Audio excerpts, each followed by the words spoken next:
comment jugez-vous les nouvelles adhésions au sein de l'Union sacrée, surtout pour ceux qui viennent de l'FCC? Bon, maintenant il faut d'abord commencer par définir c'est quoi l'Union sacrée. Est-ce que c'est une plateforme, c'est une structure politique? Le président de la République a appelé le peuple congolais tout entier, la classe politique, la société civile, à pouvoir effectivement adhérer à sa vision qui est celui de redresser le pays, de faire en sorte que les choses changent, qu'il y ait la démocratie, le changement, l'état de droit. Et il a dit que c'est ça l'Union sacrée. Bon, si tout le monde adhère à l'idée, je ne vois pas forcément de mal à ce que les gens adhèrent à l'idée, parce que vous ne pouvez pas interdire à certaines personnes de ne pas adhérer à une certaine idée qui est ouverte à tous. Et dans ce sens, je pense que c'est normal qu'il y ait des positionnements politiques, que certains caciques du FCC hier puissent aujourd'hui se dire membres de l'Union sacrée. C'est tout à fait normal parce que c'est très simple. C'est comme dire j'adhère à l'idée du changement, je veux que le Congo avance, je veux un état de droit, et tout le monde peut adhérer à cette idée. Mais ce qui se cache derrière, c'est que parce que l'Union sacrée, même si ce n'est pas une plateforme, même si ce n'est pas un parti, même si ce n'est pas un regroupement politique, l'Union sacrée va forcément, comme le président de la République avait dit, amener à une coalition de gouvernement, une coalition au sein de la gestion, du gouvernement de la gestion de notre pays.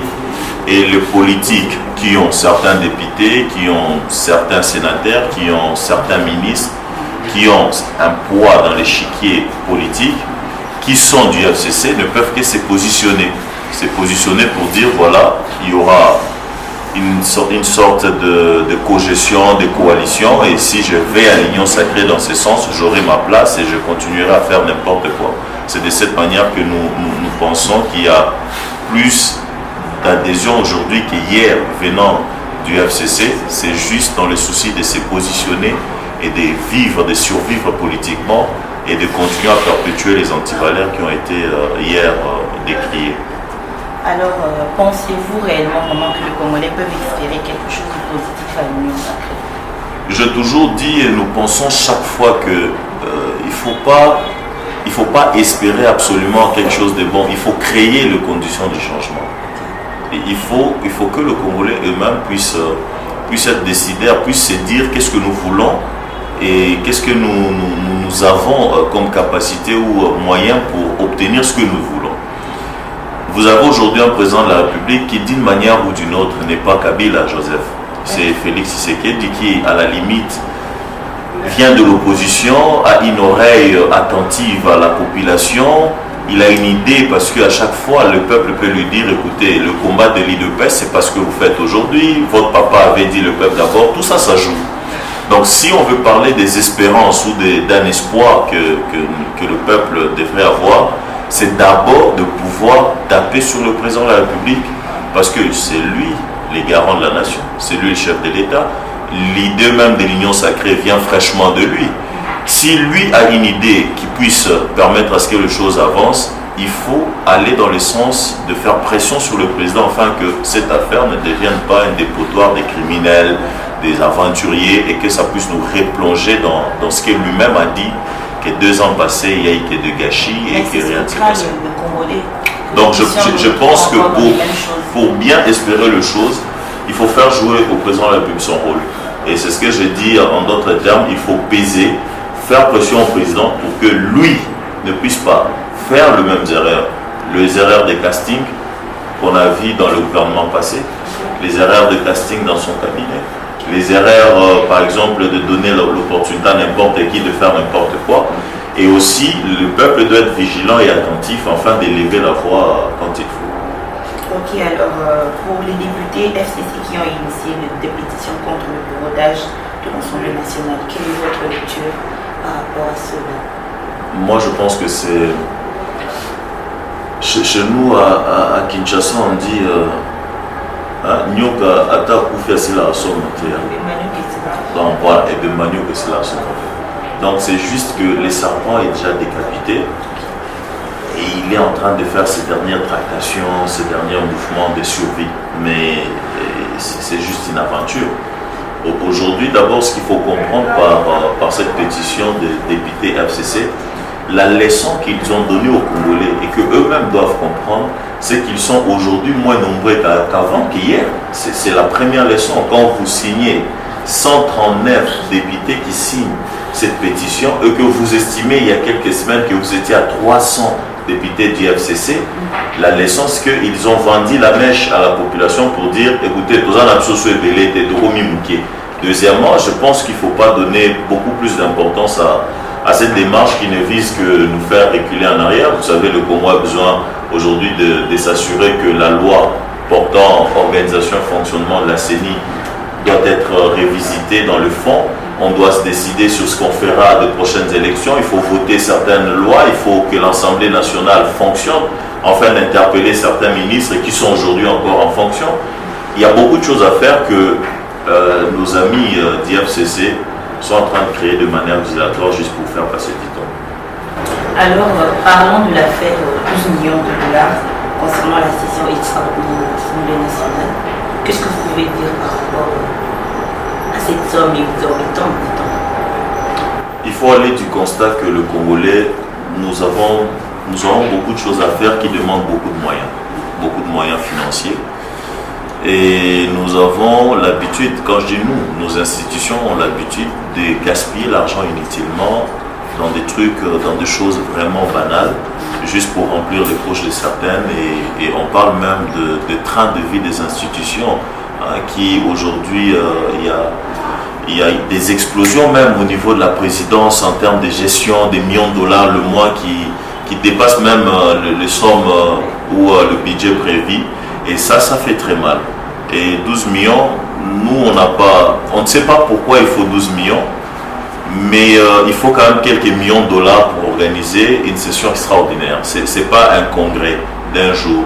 Ce sont des séances de plénière en assemblée ou dans l'assemblée de plénière qui doivent se tenir avec des députés et tout ça. Donc ça demande généralement des fonds. On a entendu dire qu'au temps de Mabunda, une session, ça coûtait 7 ou 6 millions de dollars. Bon, aujourd'hui, on nous parle de 12 millions. C'est quand même énorme. Nous pensons que l'IGF, qui aujourd'hui est bien positionné par le chef de l'État à pouvoir jouer son rôle, vous aviez eu l'information que l'IGF a diligenté des enquêtes sur la gestion, par exemple, de la province chez Mouyège. C'est la province de voilà, dans le Calémie, la province de Lualaba. C'est intéressant que l'IGF fasse de telles enquêtes pour savoir effectivement est-ce que c'est le montant qu'il fallait et que le fonds alloué pour un projet ont été réellement exécutés comme il se doit. Mais c'est quand même énorme, Avec 1 million de dollars, on peut construire toute une école moderne. Avec 2-3 millions de dollars, on peut payer les arriérés, que ce soit que de professeurs ou des enseignants de Kinshasa. Donner ça juste pour des sessions comme ça, c'est beaucoup. Et je pense même qu'il faut commencer à penser à revoir même les émoluments de nos députés, de nos ministres. Il faut que ça soit revu à la baisse. Voilà. Ah ok, merci beaucoup. Alors parlons de gratifiés présidentiels, ceux qui sont sortis avec M. Ducapin. Il y a deux DG de Sokop, je crois, et puis l'autre qui sont sortis. Qu'est-ce que vous pensez par rapport à ces deux personnes qui sont sorties par rapport à la gratification présidentielle? Le président de la République s'est mis dans une trajectoire de consolider l'état de droit, madame.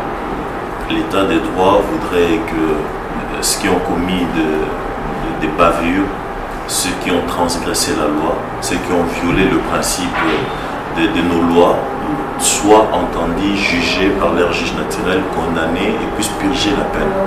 La grâce présidentielle, elle est bonne. Elle est une prérogative des chefs de l'État. Mais pour une personne, par exemple, qui a fait 5 ans, qui a été condamnée plutôt pour 5 ans et qui fait 10 mois et qui bénéficie d'une grâce présidentielle, c'est pas acceptable. Je pense que ça fragilise même l'espoir, la petite lueur d'espoir qui naissait dans le chef de la population congolaise, mais aussi de la communauté nationale qui suit l'évolution des choses. C'est un mauvais signal. Nous ne savons pas ce qui s'est passé parce qu'on parle de la grâce présidentielle, mais aussi on parle d'un arrêté du ministre, du vice-ministre de la Justice qui aurait accordé la liberté conditionnelle à ces deux personnes qui sont jugées et condamnées pour des faits qu'on connaît. Et à la limite, un Congolais peut bénéficier d'une liberté conditionnelle quand il remplit certains critères ou certains facteurs. Mais pour ces cas-là, le cas de 100 jours, ça n'a aucune pédagogie, ça n'enseigne rien, ça renforce par contre les désespoirs et pour dire voilà, on a commencé à prendre un élan, mais là on est en train de faiblir.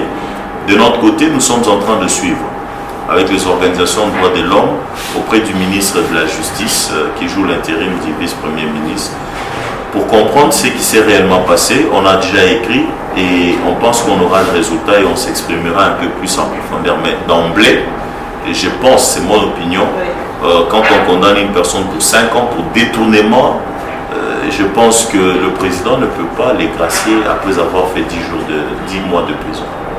C'est pas intéressant en fait. Alors, merci beaucoup, M. Karbambéni, de nous avoir reçus chez vous. Et si vous pouvez dire un dernier mot à la population congolaise, qu'est-ce que vous allez dire? Le rôle des citoyens et en particulier de jeunes aujourd'hui devrait être plus axé à pouvoir contrôler exactement, efficacement ce qui se passe, à pouvoir s'intéresser aujourd'hui dans la nouvelle configuration de la classe politique, dans ce qu'on appelle l'union sacrée, pour s'assurer que ce qui se passe réellement pour l'intérêt du peuple et pour l'intérêt de Congolais. Et que les jeunes doivent être réveillés afin de s'assurer que leur part ou voilà, ce qui leur revient de droit est garanti. Voilà mon message pour aujourd'hui. D'accord, merci. Merci madame, merci beaucoup.